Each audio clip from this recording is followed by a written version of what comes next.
दिमाग अलग है तो हर व्यक्ति की सोच भी अलग है, हर व्यक्ति का विचार भी अलग है, तो हर व्यक्ति अपने तरीके से करना चाहता है।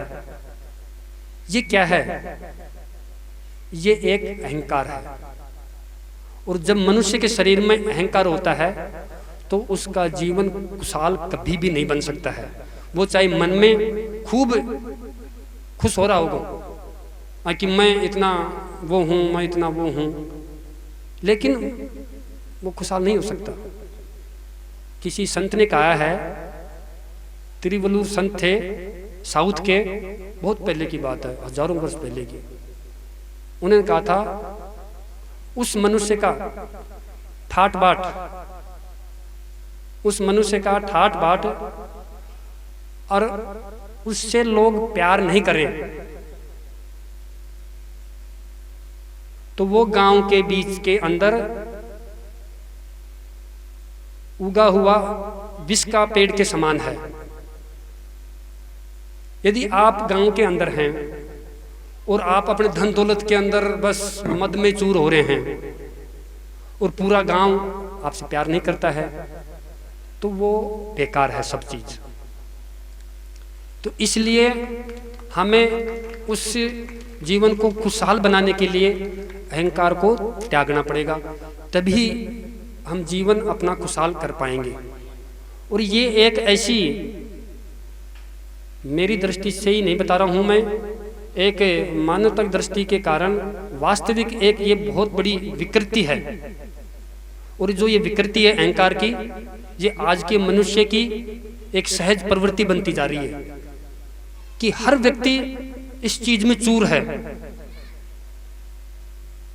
चाहे वो अर्थ के अहंकार में हो, जैसे कोई अर्थ का घमंड, मतलब अर्थ मतलब धन, किसी सत्ता का घमंड, किसी पद का घमंड, किसी शिक्षा का घमंड, किसी में साधुता का घमंड, कोई अपने आप को मंत्री कहकर, कोई अपने आप को वकील कहकर, कोई अपने आप को संतरी कहकर, सब नशे में चूर हैं अहंकार के में। और इससे आदमी का इतना पतन होता जा रहा है कि उसको खुद को भी, स्वयं को भी भान नहीं होता है। तो इन चीजों से हम कब हट सकते हैं? इन चीजों का कोई किताबों में तोड़ नहीं है। किताब बहुत पढ़ते हैं, बुद्धिजीवी पढ़ते हैं, फिर भी उनमें अहंकार बसा हुआ है। वो चीजें हम जो सादगी में जीने वाले संत हैं और हमारे माता पिता हैं, जिन्होंने अपनी उम्र पाई है और जिस उम्र के अंदर उन्होंने जो दुख और संकट झेले हैं और उनकी झुर्रियाँ पड़ी हुई हैं, इतने झुर्रियाँ पड़ी हुई, इतने तजुर्बा उनके पास है, उनके पास हम बैठेंगे शाम को या सुबह उठ करके उनके पास जाएंगे तो हमें अनुभव होगा और जब भी उसका अहंकार का शमन होगा। यदि ऐसा हम करेंगे तो हम अपने जीवन को खुशहाल बना सकते हैं।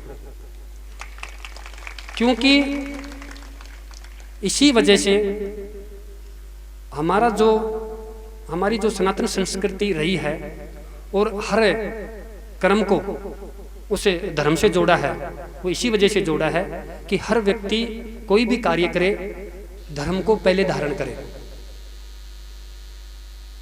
और फिर वो कार्य करे तो उसमें कोई त्रुटि नहीं होगी, उसमें कोई गलती नहीं होगी, किसी की आंखों में नहीं आओगे। तो आंखों में नहीं आओगे तो आप चलते रहोगे। नहीं तो वायरस ज़्यादा है आजकल, दूसरे के अच्छे कार्यों को देख करके और जवलेसी ज़्यादा रखते हैं, इसका कार्य अच्छा कैसे हो गया। और इस चीज़ को तो संत लोग या कोई माता पिता ही काट सकते हैं यदि उनके पास बैठे तो, लेकिन हम यार दोस्तों के पास ज़्यादा बैठते हैं और इधर उधर ज़्यादा घूमते हैं तो हमारा अनबैलेंस दिमाग बना रहता है। और माँ बाप बहुत आते हैं, मेरे पास भी आते हैं, बाबा बच्चे को समझाओ ना, बाबा बच्चे को समझाओ, मेरा तो एक ही बच्चा है, एक तो मर गया, एक ही और बस। अब वो दोस्तों में जाता है, बैठता है, पता नहीं क्या करता है, मैं उसको कुछ कहता भी नहीं हूँ, न फिर मेरे डांट देता है, मैं यहाँ कर लूँगा। तो मैं सोचता हूँ फिर परिवार को कौन संभालेगा, छोटे छोटे बच्चे हैं। तो इंसान जब माँ बाप इतना दुखी तो उस व्यक्ति से भगवान कैसे प्रसन्न हो सकता है, मेरे तो ये समझ में नहीं आ रही है। तो ये चीज़ें हमें बहुत गहराई से सोचने की ज़रूरत है बहुत ज़्यादा ज्ञान की जरूरत नहीं है, रोज कथाओं की जरूरत नहीं है बिल्कुल भी। यदि आप वास्तविक दिनचर्या से माता पिताओं के पास बैठ करके उनकी सुन करके यदि कार्य कर लोगे तो जितना कार्य आप दोस्ती में घूम करके कर सकते हो शायद वो संतुष्टि नहीं मिलेगी जितनी संतुष्टि आप माता पिता के सामने उनसे राय लेकर काम करोगे। तो ये जरूरी है। मैं इससे रूबरू होया हुआ हूँ।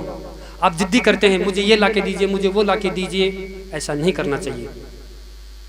कि मैं जब शुरू में जब संत बना, और संत भी ये तो गुरु जी की कृपा है, मेरा कोई इंटरेस्ट नहीं था, लेकिन साधना में भक्ति में इंटरेस्ट बचपन से ही था।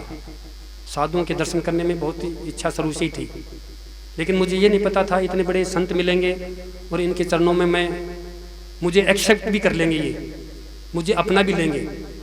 क्यों? जो इन संतों की सोच थी और संतों की सोच है ये बहुत भिन्न है।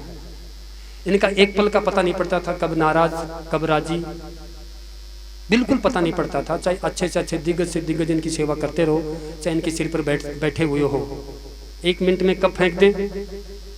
तो ऐसे निर्मोही त्यागी वैरागी और परम योगी संत थे। लेकिन मैं कुछ साथ में रहते रहते एक आदमी की लपना होती है कि मुझे कुछ ज़्यादा मिल जाए, मुझे कुछ और अच्छा मिल जाए, मैं पता नहीं इनके पास क्या है। जैसे मेरे पास ये घूमते ना आदमी, मतलब मेरे से बात करेंगे ये, महाराज जी ये दे दो ना, महाराज जी ये कर दो ना, और जबकि सारी चीज उस धोने के अंदर है। गुरुजी रहते हुए भी और गुरुजी जब गए थे जब भी कह गए थे कि बेटा यहाँ तो हजारों आएंगे मेरे बाद में, लेकिन सच्ची भक्ति वही है सच्ची आत्मा से। जिस प्रकार से तुम लोग 20-20, 30-30 साल से भैरू जी के पत्थर को मानते हो और कभी उससे बिछो नहीं करते हो, नहीं साहब वो तो हमारा कुल देवता है, ऐसे साक्षात वाणी देके गए थे कि आप तो मेरे धोने में आकर के अर्जा लगाना और भभूति लीन जाना, सारे कार्य होंगे। और आज उसी की देन है जो 17 साल निकले। मैं क्या जानता हूँ, मैं कहाँ जाता हूँ, मैं मेरे पास कुछ भी नहीं है। जो भी कुछ है उनकी वाणी, उनकी तपस्या, उनका त्याग, उनकी सेवा, उनका जो वात्सल्य प्रेम जो हम सबको, मैं मानता हूं कि मेरे से ज़्यादा आप लोगों को मिला है जो भी उनसे अटैचमेंट रखते थे। और आज मैं तुमको इस तरीके से समझाता हूं, शायद माता पिता भी नहीं समझाते होंगे। मेरी इच्छा होती है कि ये लोग आए यहाँ पर तो कुछ प्राप्त करें, इस भूमि में आकर के कुछ एक शब्द तो ले जाएं यहाँ से उठा करके। मेरे पास बहुत तगड़े तगड़े शब्द नहीं हैं और तगड़े शब्दों से मोक्ष भी नहीं होता है। आदमी की भक्ति सरल भाव में होती है। कुछ ज्यादा दिमाग भी लगाते तो फिर वो भक्ति नहीं कर सकता, फिर उस दिमाग में रहता है मुझे वो अच्छा कब मिलेगा, अच्छा कब मिलेगा। और जो चीज प्रत्यक्ष में भी होती है वो भी फिर वो उसको भी गुमराह कर देता है। तो इसी भाव में मैं शुरू में था गुरु जी के पास।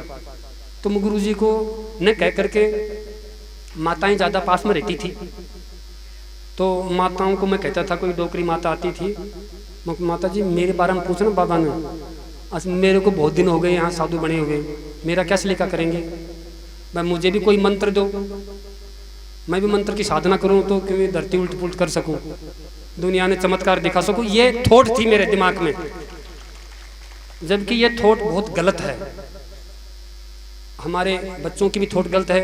या पिताजी मना दिल कहें कुंदे जल्दी सी मैं सब काम कर दूं, या मना अया कौन करे। भैया उसके पास तजुर्बा था और उनके पास जो चीज उन्होंने संघर्ष करके बनाई है, तू उन्हें 1 मिनट में कौन झेल सका है? नहीं इधर का 12 बाट कर देगा बिल्कुल। तो मैं बहुत कहा तो मेरी हिम्मत भी नहीं होती थी। एक दिन माता जी को मैं ढंग से कह दिया, माता जी ने बाबा को कह ही दिया। तो मैं पीछे ही खड़ा था गेट के पास, तो गुस्सा हुए बहुत जोर से, गुस्सा भी खतरनाक था उनका, लेकिन वो हमेशा गुस्सा करते थे गले से ऊपर। ये परम संतों की पहचान होती है। वो गाड़ी बकते हैं, भयंकर पीटते कूटते होंगे, लेकिन वो दिल से आत्मा से नहीं पीटते हैं। वो गहराई से, गुस्से से, क्रोध से, आवेश में आकर नहीं पीटते और नहीं डांटते हैं, नहीं तो आदमी फिर बचेगा ही नहीं सामने। लेकिन ऊपर से उन्होंने गाड़ी बकी, इसको क्या मिलेगा और क्या देगा, तुझे क्या चाहिए तेरे को। और उन्होंने बहुत डांटा, तेरे को इन पत्थरों में मिलेगा, इन पत्थरों की सेवाई करनी पड़ेगी तेरे को। साथ लास्ट में बस यही दे दिया जवाब। अब बताओ कहाँ जाऊँ, इधर भी ठिकाना नहीं, उधर भी ठिकाना नहीं।